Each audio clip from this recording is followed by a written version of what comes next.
It's easy to give up. You know, Hell it's yeah. easy. It's the easiest thing in the world to do. I'm done.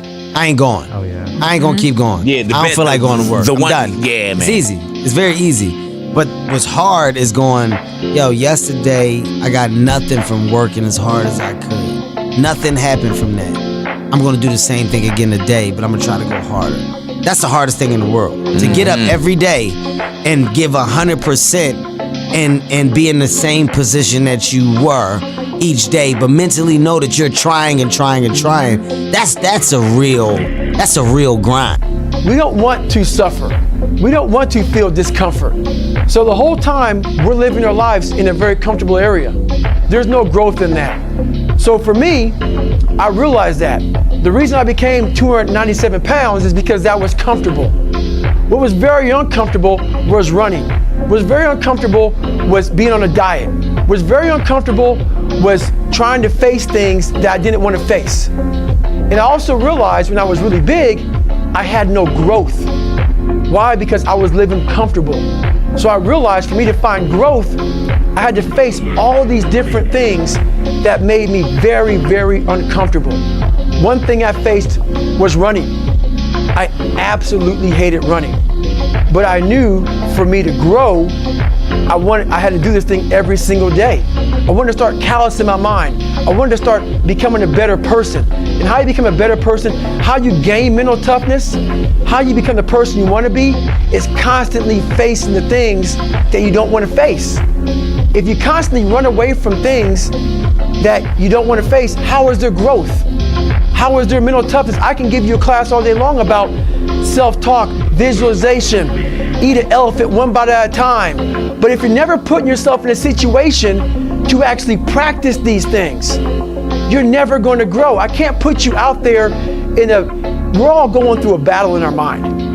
A warrior is not a person that carries a gun. The biggest war you'll ever go through is right between your own ears. It's in your mind. We're all going through a war in our mind, and we have to callous our mind to fight that war and to win that war. You know, the war that you have to really fight is the war against yourself. You have to fight a war against yourself. And it is not easy to look in the mirror and to change your own life. It's hard as hell. You have to take responsibility. You have to learn new things. You have to feel uncomfortable. Good, because discomfort is how we grow. That's how we become strong. If you run away from discomfort and resistance your whole life, you will always be weak. Just think about the gym, for instance. And that's where I learned most of my lessons, right? The muscles only grows from resistance. You have to struggle. You have to build strength. The more I force my hands against that steel bar, the bigger the biceps get and the stronger they get. And I was trying to squat 600 pounds and bench press 500 pounds and deadlift 700. It didn't feel like a walk in the park. It wasn't easy, no. I was uncomfortable. It was painful. I mean, look at those photos. I was struggling. I was crying out loud in pain. I don't want you to be a loser. I don't want you to be weak. See, I've spent most of my life helping people find their strength. This is where the action is, strength. And despite all of the things that we may disagree about, and all my friends who might say, Arnold, don't talk to those people. It's not worth it. I don't care what they say. I care about you. I think you're worth it.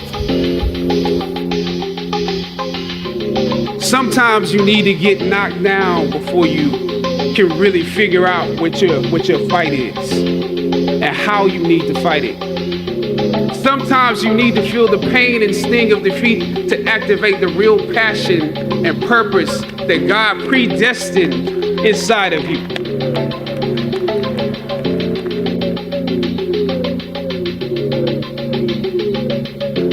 I don't know what your future is, but if you're willing to take the harder way, the more complicated one, the one with more failures at first than successes, the one that has ultimately proven to have more meaning, more victory, more glory, then you will not regret it. Now, this is your time.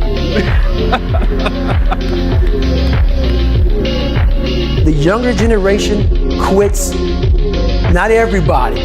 So I gotta put that. People get their butt hurt. So not everybody. Most of this generation quits the second they get talked to. You did this wrong, or they get yelled at. It's so easy to be great nowadays because everybody else is, most people are weak. This is a softened generation. So if you have any mental toughness, any ability, if you have any fraction of self-discipline, the ability to not want to do it but still do it. People have a hard thing to understand. I hate to run. And what makes me so crazy, it doesn't anymore, is people go, well, why do you run if you hate it? What are you talking about? I don't want to take showers and eat either. I hate that too. That's a life, man.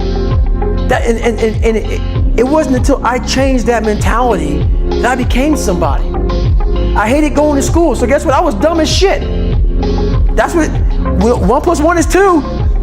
But if you can get through to doing things that you hate to do, on the other side is greatness.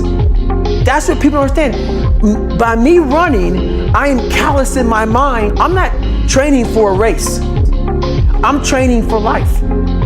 I'm training for the time when I get that 2 o'clock in the morning call that my mom is dead or something happens tragic in life. I don't fall apart. I'm training my mind and my body and my spirit so it's all one, so I can handle what life is going to throw at me. Because the life I've lived, it throws a whole bunch at you. And if you're not physically and mentally prepared for that, you're just going to crumble and you're good for nobody.